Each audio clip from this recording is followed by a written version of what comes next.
جد بنتلان وسنة كان لوجها اللي أمني ديجيتال كايسيد وحوي هرمر لوجا سمين كرو وحرب سؤالها من كورينا كوبي لابو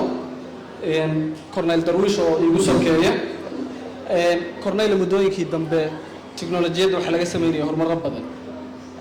ما دام كتير سنة إعلانتا إعلان إنتنا بتقليها أما أمني جودها أما بوليس كبنتلان ما أديك ستان توليس كعصر جاي التكنولوجيا ذي sidoo kale qaabab nooceeya ama waxa weeye adeegsataan maxay idin fududeeyaan ama qaabab nooceeya u adeegsataan talaanka bacdi shaqada ciidanka booliisku mar walba waxay ku xiran tahay adeega booliisku bixinaya oo waxaan ka maarmi karin isgaarsiin ama casri ha ahaato ama tii hore ha ahaatee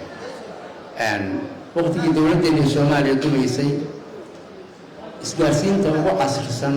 Soomaaliya waxa la ciidanka booliiska 72 degmo waxa ku xiraa qalab la yiraahdo telefoonkan oo dowladda Jarmalku bixisay oo asagu isqora isqabtan xogtana dira intii burburku dhacay ka bacdi inaga tiknoolajiyadu Puntland oo maamul goboleed ka dhisan yahay marka laga reebo waxa inoo timid wadanka iyadoo aan dhammaanteed dowladdu ka jirin marka laba caqabadood oo ay leedahay iyo faa'iido ay leedahay oo booliisku ku qaba labadaba waa jiraan caqabada koowaad waa inuu soo jirin xeer faafreeb ama guddi faafreeb oo ama warbaahin ha ahaato ama isgaarsiin ahaatee gacanta ku haysa oo dhisan oo nidaam degsan oo lagu faafreebayo xogta la dilayo iyo midda meesha la gelinayo dhanka kale waxa kan la yiraahdo ka hortagga dambiyada qabashada dambiyada ka dabatagooda iyo baarista intaba caddaynahooda sharciyada waafaqsan waxaa qayb ka ah adeega isgaarsiinta iyo tiknoolajiga casriga ah qayb ka ah ciidanka booliiska loo adeegsadaa maxaa yeelay falka dembiga ah ee maanta caruura laga diiwaan geliyo marka guddiga la geliyo waxaa arkaya hoggaanka howlaha iyo hoggaanka baarista iyo taliyaha ciidanku isku mar bay arkayaan marka qayb bay ka tahay isgaarsiintu in adeega booliisku caadi u shaqeeyo waxaan rabaa markaan inaan dib ugu laabto panelka Samiira siinaya Samiira sidee la isku waafajin karaa adeegsiga tiknoolajiyada ayadoo loo adeegsanayo si loogu horumariyo amniga internetka iyo sidoo kale amniga guud ee waxa weeye ama amniga physicalka wax loo yaqaan marka qaabkee la isku waafajinaya labadaas waxaan rabay aniga inaan dhinac kale ka eego markii laga hadlayo digital security waxaa jiro aspect muhiim ah oo laga hadlin hadda maanta waxaan ka wada hadlaynay qaybta teknolojiyada oo telefoonada iyo systemskaas laakiin waxa way qayb muhiim ah oo ka ah dhanka national security markii laga hadlayo waxaan maanta rabay inaan ifiyo arinta cyber warfare in adduunka ku faaftay oo markii laga fiiriyo Soomaaliya xaggeeda cyber warfare in weli sidii la rabay loo fahmin cyber warfare iyo saameyntiisa adduunka waxaa loo isticmaalaa in doorashooyinka saameyn lagu yeesho in systems la shutdown gareeyo diyaaradaha haddii ay tahay isbitaalada xogaha isbitaalada la kala xado badan waxaa sameeya wadamada casriga sida North Korea iyo Russia arrimahaas ka shaqeeyo Soomaaliya markii laga eego arrimahaas anaga weli aad uga soo baraarugin waxaan aad ugu daynaa shirkadaha maanta oo kale fadhiye in ayaga xogtooda ilaaliyaan anagana xogteena aan ilaalino dawlad ahaan maalin dhaweed waa la socoteen arinta e-visa ka dhacay waa arin oo muujinayso national security xogta dawladda inaysan safe ahayn oo loo baahan yahay dawladda inaysan ka fiirinin cyber security as department yar wax yar oo eegaysa only computerada departmentka lagu wareejinayo iyo dawladda sidii oo casriyeyn karto shaqadiisa laakiin inay xogta dadka inay ammaan noqoto dawladda mas'uuliyadaas qaadato mas'uuliyadda hadda badan waxa haya shirkadaha laakiin dawladda inay mas'uuliyadaas la wareegto su'aashaada haddaan aado sidee loo waafajin karaa cyber security-ga iyo amniga qaranka waxaan aaminsanahay horta capacity-ga in loo baahan yahay sidoo taliya hadda sheegay capacity wuu jiraa laakiin waxaa loo baahan yahay capacity intaas ka badan ciidamadena waxay u baahan yihiin digital forensics inay fahmaan also investigations for digital setting-ka inay fahmaan colaadaha oo ka dhaco oo online setting inay fahmi karaan oo ay ka jawaabi karaan waxyaabo badan looga baahan yahay in ciidanka horta lagu baraarujiyo and then shacabka dhibaatooyinkooda ka jawaabi karaan sida taliyaha iyo Samiiraba ay hore uga dhawaajiyeen wadanka capacity-ga teknolojiyadeeda wadanku aad buu liitaa waxaan ogeyn dawladdu inay sameysay hadda nidaam e-visa oo markaas xataa laftigiisa la jabsaday adduunkuna wuxuu u sii guurayaa nidaam teknolojiyadeed marka maxaa is leedahay khataraha waaweyn ee la xiriira cyberka ama amniga digitalka ah ee aan wajahayn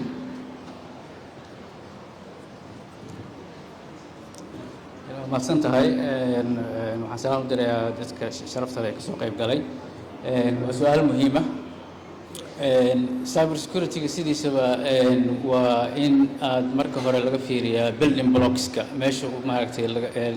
systemyada la sameynayo ama systemyada la hirgelinayo waa inay jirtaa procedure la maro oo lagu assess gareeyo si loo ogaado intaan systemka marka hore la implement gareyn inuu yahay system safe ah oo secure ah oo maxaan ku yiraahdaa scalable ah marka example hadda soo qaadato oo kale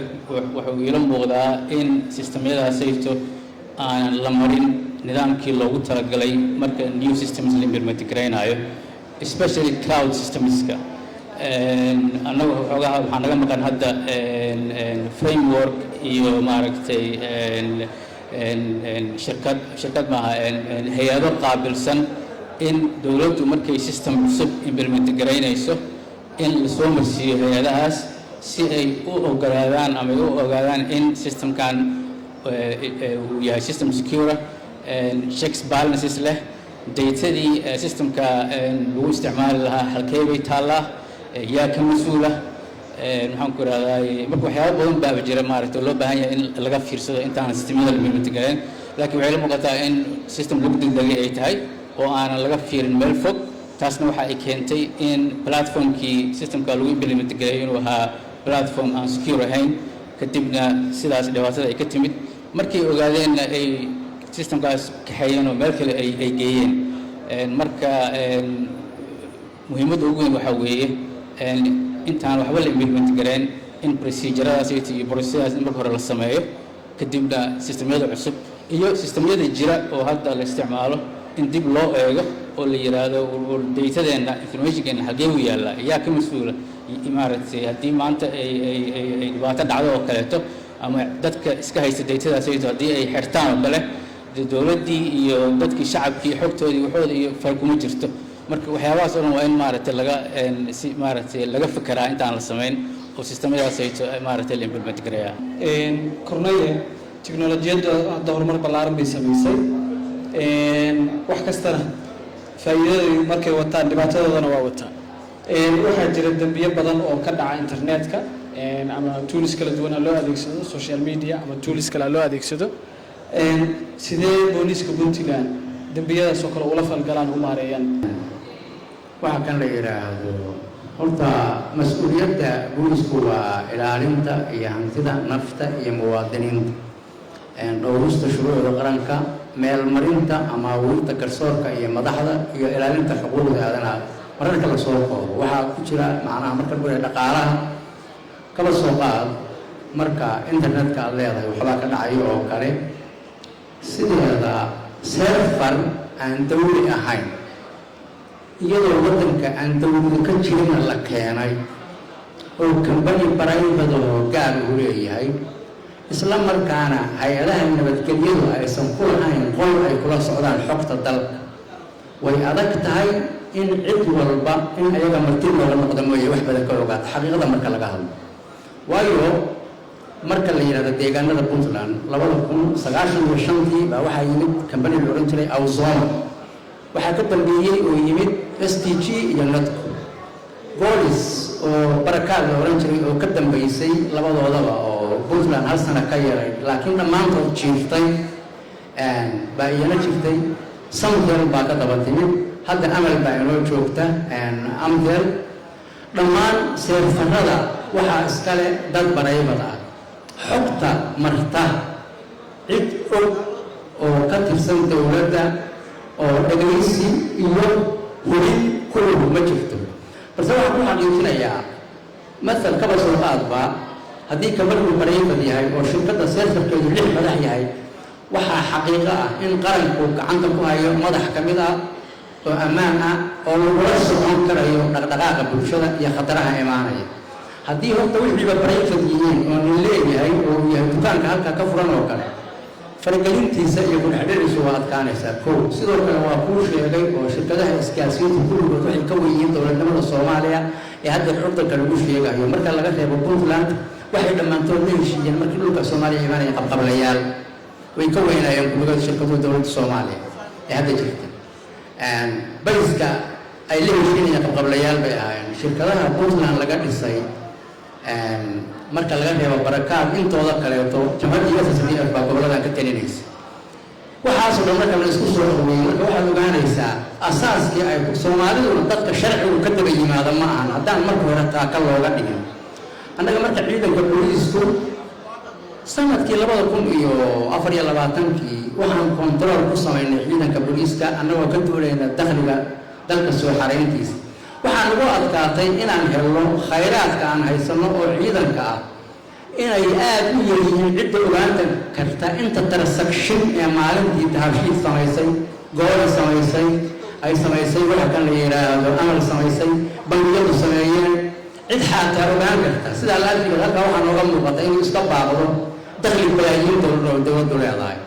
annagoo reerka duuleyna waxaan qaramaynay oo ciidanka booliisku qaatay 500 oo dhalinyaro ah oo dhammaantooda aqoon-yahan ah oo ay ku jiraan 75 qof oo bartay cyber security sidaa la ajligeed hadda dambiyada ka dhaca internetka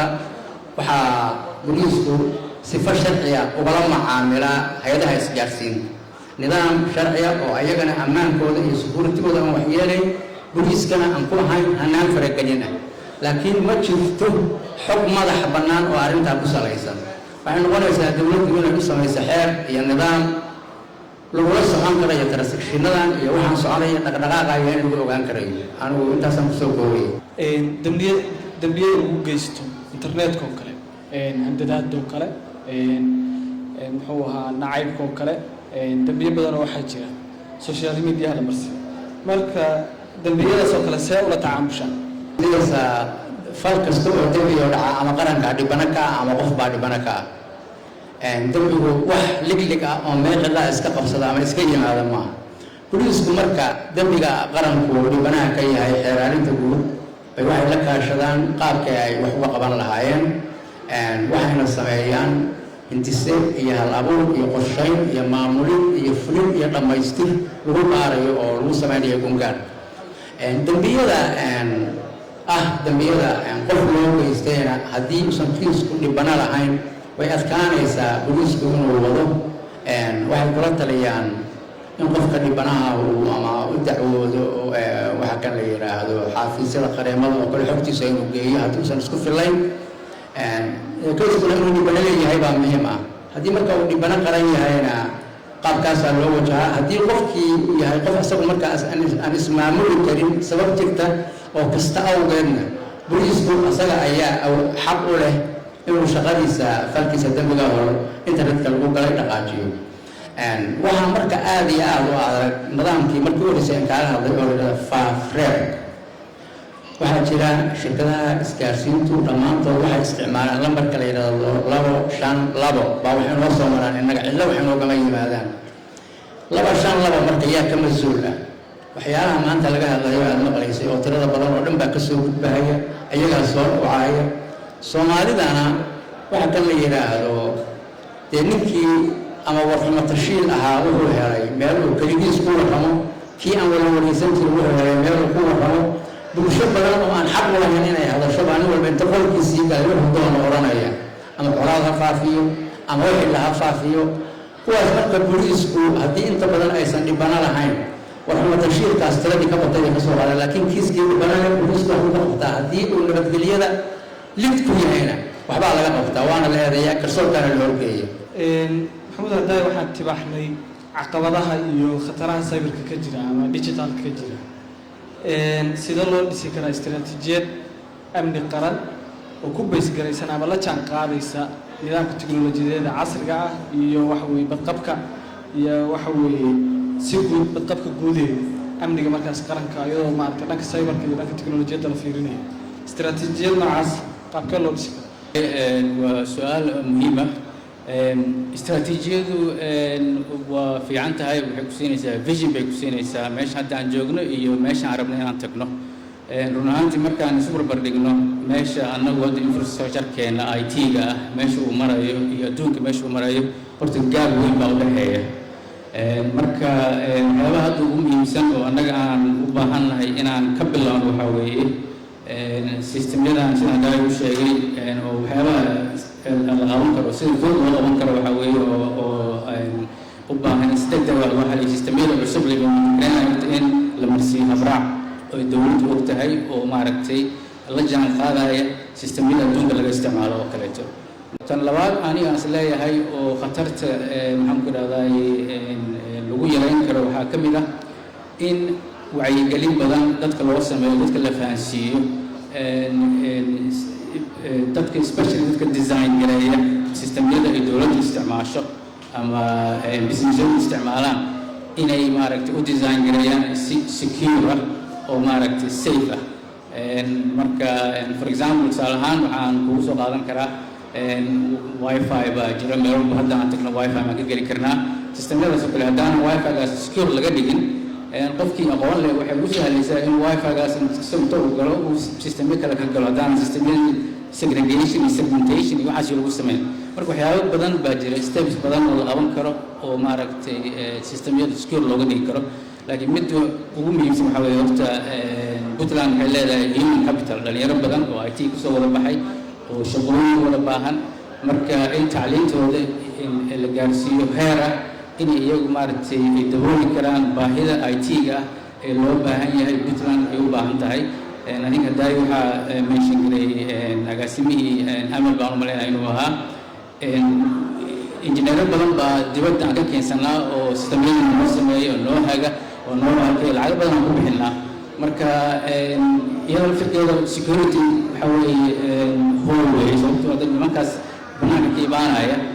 maaragtay waa niman injineero ah weeye laakiin xogtaadii waxaa baad ku aaminaysaa marka taa waxaa ka habboon in maaragtay strategic vision inta la sameeyo maxaan ku rahdaa jaamacadaha iyo hay-adaha maxaan ku rahdaay jaamacadaha iyo isgaarsiinta kambaniyada isgaarsiinta inay isla shaqeeyaan oo ardayda jaamacadaha ku jira oo IT-ga baranaya in maaragtay shaqooyin la siiyo iyagoo jaamacadda ku jira si markay jaamacadda dhameeyaan iyagoo qualified oo shaqayn kara ay uga baxaan taasi waxay samaynaysaa in shaqo abuur loo sameeyo dadkii in cilmigoodii la hagaajiyo in maaragtay oo ay iyagu maaragtay dabooli karaan baahida Puntland ay u qabto IT-ga sababtoo ah sidaan la socono IT-gu waa isbedel xoog leh ku socdaa marka haddaadan la socon isbedelkaasna waxa way bas waa kaa tegayaa marka intaas ayaan samida markaan ka tagno amniga cyber aan u tagno amniga guud bilihii u dambeeyay ama sanadkii u dambeeyay Puntland waxay ku jirtay dagaal waxay la dagaalamaysaa koox insurgency caalami ah oo markaasna ku soo kordhisay Soomaaliya waxa weeye inay tiknoolajiyad ama drones hadday noqoto ama crypto hadday noqoto ama waxyaabo kale hadday noqoto tiknoolajiyada adeegsanaysa waxaa ka mid ahay dadkii siyaabaha kala duwan ama sida dhow la socday maxaa ku qiimeynaysaa yani qaabkii markaas ciidamada Puntland ama dowladda Puntland ay arrintaas ula falgashay iyo qaabka u maaraysay iyo khatarihii ay arrintaas lahayd iyo sida mustaqbalka arrimo noocaas looga hortagi lahaa guud ahaan Puntland waxaa ka jiro xasilooni amni markii loo eego Soomaaliya meelaha kale markii laga hadlayo dagaalada hadda socdeen waa run technology waa loo isticmaalay laakiin qaabka loo isticmaalay waxay ahayd meel goob aad u yar oo targeted ah taasna lama dhihi karo waxay ku faaftay shacabka mise dhibaato weyn ee shacabka u geystay, waxay u geysatay dhibaato ciidanka oo howlgalada ku jiray. laakiin xasiloonida amni jirta oo Puntland dhinacyada kale ka jirta waxaa la rabaa in laga sii adkeeyo qaabka digitalka ah. waa siduu hadda sheegay khabiirka, waxaa mar walba loo baahan yahay horta in la dhiso awoodaha. marka hadda ka hadlayseen khataraha jira oo dhanka digitalka ah, waxaa jiro dambiyo badan cusub oo xeerka booliiska ku jirin. dambiyadaas in lagu daro xeerka booliiska oo la waafajiyo waxyaabaha cusub adduunka hadda kusoo biiray, markii laga hadlayo online harassment, markii laga hadlayo misinformation, disinformation, arrimahaas dhan waxaa loo baahan yahay in la casriyeeyo xeerka booliiska. midda labaadna waxaa loo baahan yahay xiriiryo caalami ah oo kampaniyada sidii Facebook, haddii ay tahay Twitter, meelahan lasoo dhigo xogahan, waxaa loo baahan yahay dowladda Puntland inay xiriir la sameyso. waxaan garanaa dowladda dhexe inay hadda la leedahay xiriir kampaniyadaas, laakiin in mar walba la heli karo xiriir, in xog laga heli karo kampaniyada, ma ah shirkadaha Soomaaliyeed xogta meesha laga heli lahaa. qaybta labaadna in la helo coordination ka dhexeeyo kampaniyada shirkadaha hadda Soomaaliya ka shaqeeya iyo booliiska. haddii xog loo baahdo in coordinationkaas ay fududaato. waa siduu taliyaha sheegay, xogta badan hadda waxaa haya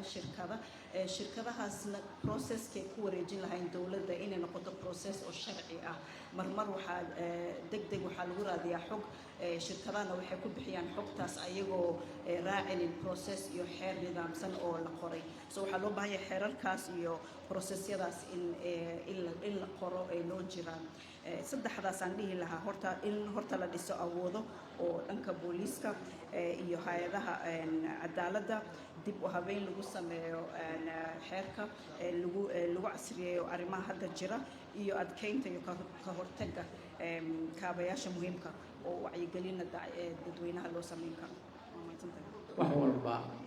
habeen kasta oo kuu kordha waxaa kuu kordhaya nooc cusub oo ka mid ah faldambiyeedyada. annaga hadda ciidanka booliisku waxaan ku talagalnay in aan haddii caalamka guuray la guuro, maadaama booliisku qaangaaray oo hadda 27 sano dhisan yahay Puntland. sidaa la ajligeed dhalinyaro aada iyo aada u tiro badan oo baratay maadadan IT-ga baan hadda ciidanka booliisku qaatay. qaybo ka mid ah hadda waxaan gelinaynaa tababar 1 sano iyo 6 bilood ah. waana dhammaantoodna waxay u badan yihiin cyber security-ga, sababtoo ah xog kaste oo dhaqdhaqaaqaysa dhaqdhaqaaqeedu wuxuu la soconayaa maantayda inaad aaladda digitaalka wax kaga ogaato. haddii aadan taas gacanta ku hayn, waxaa yaraanaysa in aad hesho xog muhiim. sidoo kale arrinta waxaan ku celcelinayaa ah in la helo nidaam faafreeb oo aysan ka maqnayn wasaaradda isgaarsiinta, kambaniyaasha isgaarsiinta, hay-adda nabad sugidda iyo booliisku ay ku midaysan yihiin oo kale oo board ah oo la dhiso, si loola socdo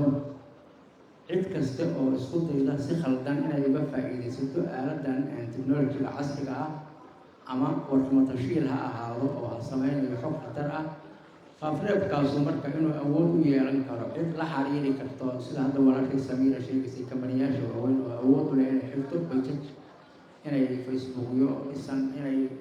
website-yo saaxada laga saari karo, in lagu dabageli karo qofkii geliya. annaga ciidanka booliiska ahaan waxaan leenahay xog habaysan oo ciidanku leeyahay oo dhammaan lagu kaydiyo dembiyada oo dhan oo ilaashan oo ammaankeedu aada iyo aada u adag yahay. waxaan rabnaa inaan sii horumarino intaan horumin karno 2024 ilaa 2028, annaga oo sida hadda shirkadaha Soomaalidu ay sheegeen inay uga sarreeyaan shirkadaha caalamka oo kale ugu horumarsan yihiin. annagoo uga horumarsan booliiska caalamka inaan gaarnaan rabnaa. dadweynaha waxaa la rabaa iyo shirkaduhu adeega ay bixinayaan waa adeeg shacab oo private ah oo ganacsi weeye. iyaga marka waxay u baahan yihiin nabadgelyadooda iyo siftooda iyo xogtooda iyo nidaamkooda in la dhowro markii ay ku gacan siinayaan. ciidanka booliisku wuxuu ballan qaadayaa in wax kasta oo dhex mara kambaniyaasha iyo ciidanka booliisku ay yihiin kuwo ammaan ah oo aan sumcad xumo iyo nabadgelyo darro midna u keenayn shirkadaha. sidoo kalena qaabka loogu soo doonanayaa ama looga qaadanaya iyo qaab iskaashi oo qaanuun ku qotomay aan ahayn wax saaxiibtinimo iyo laba qof oo istaqaana iyo cagajulayn midna ah. intaasaan kusoo koobaya. injineer maxamuud baan rabaa inaan hal daqiiqo siiyo si guud khibraddiisa iyo taladiisa ciwaanka la xiriirta. kale waan raba inaan la sheegareeyo martida sharafta waxaa weeyaan sistemyada aan hadda ka hadlaynay su-aalihii ugu badnaa waxay ahaayeen seven security-ga inuu ilaalinaa, maxaan samayn karnaa meesha aan joogno, seven adduunka oo la jaan qaadi karnaa. marka waxyaabaha ugu easisan oo la implement garayn karo waxaa weeye designka sidaan ka hadlay marka sistemyada la design garaynayo. for example waxaa jira system la yidhaahdo zero trust architecture oo ah system ah principlekiisu wuxuu yahay never trust always verify. cidna maaragtay kalsooni ha siinin mar kastana jeegaree. oo macnaheedu maxaa weeye system kasta oo aan isticmaalayno oo aan maaragtay u isticmaalayn hadday noqon lahayd banking system, hadday noqon lahayd system dowladda ay leedahay, hadday noqon lahayd police uu leeyahay, in maaragtay qof walba accesskiisa iyo meesha uu galayo iyo waxa uu samaynayo la koobo, la xadido, la ogaado, isla markaasna continuous monitoring lagu sameeyo si loo ogaado. ilaa haddaad system iska samaysid oo aadan daba raacin oo aadan la socon maaragtay waxba tari mayso. marka waxaan ku talin lahaa maaragtay waxyaabahaas eelooyinkaas bal in la fiiriyo oo sistemyada cusub la meeldekeynayana lagu siyaadiyo arrintaasito. samira si guud cilmi-baarisaha samaysaan iyo xogogaalnimadaada maxaa tala bixinoo siin lahayd laamaha ammaanka puntland si ay u horumariyaan oo kale bal tala bixintaada iyo khibraddaada? waxaan ka sheegi karo booliiska puntland ma jirta because aad u lama socday qaabkay ula dhaqmaan dembiyaasha oo digital eraga, laakiin waxaan aragnay inay aad uga shaqeyn. maalin dhaweed waxay ka dhaceen gaalkacyo, marna waxaa jira keysya oo kufsi oo la duubay ay ka daba tageen. waxyaabahaas dhan waxay muujinaysaa in ay u baraarugsan yihiin qaabka loo dabagalo ay ka shaqeeyaan. laakiin guud ahaan waxaan dhihi lahaa adduunka siduu walaalkii sheegay, adduunka meesha jirto in terms of digital security anaga meeshaan joogno aad u kala duwan tahay. waxaa aad nooga horeeyo adduunka, then waxaa ku xiga Soomaaliya markaa imaadid shirkadaha aad u horeeyo, dowladahana aad ay gadaal weli u jiraan. so dowladaha waxaa laga rabaa in maadaama ay u baahan yihiin inay la xisaabtamaan shirkadaha, inay ayaga at least bilaabaan qaab coordination. waa siduu hadda sheegay taliyaha, waxaan u malaynaa communication authority aa loo baahan yahay. wuu jiraa national communication authority laakiin ummadda degin maamulada, laakiin waxaa la rabaa puntland in la imaado wada shaqayn hay-adaha oo ka shaqeeyo isgaarsiinta, qaab oo qaanuuni oo qoran inay u dabagalaan issueska. hadhowdiina isla xisaabtana imaan doono. laakiin waxaan dhihi lahaa faa'iidadan ka heli karno adduunka inay naga horeyso waxa waaye markaan anaga systemska dhisayno, waxaan dhisaynaa system oo adduunka already tijaabisay oo anaga markaan baranay wixii ugu fiicnaa aan markaas qaadan karnaa. so inaan ka dambeyno adduunka arrin xun ma aha, waxay ku fiican tahay inaan anaga ka daba tegi karno oo the latest systems, the best practices inaan isticmaali karno. aad baa mahadsantihiin sida quruxda badneed u dhagaysateen. sidoo kale waxaan mahad celinayaa khiyaarta panelka martida noogu ahayd cornel darwiish, aqoon-yahan maxamuud filid iyo sidoo kale samiro gay. inaasaan barnaamijka kusoo gunaanadayaa.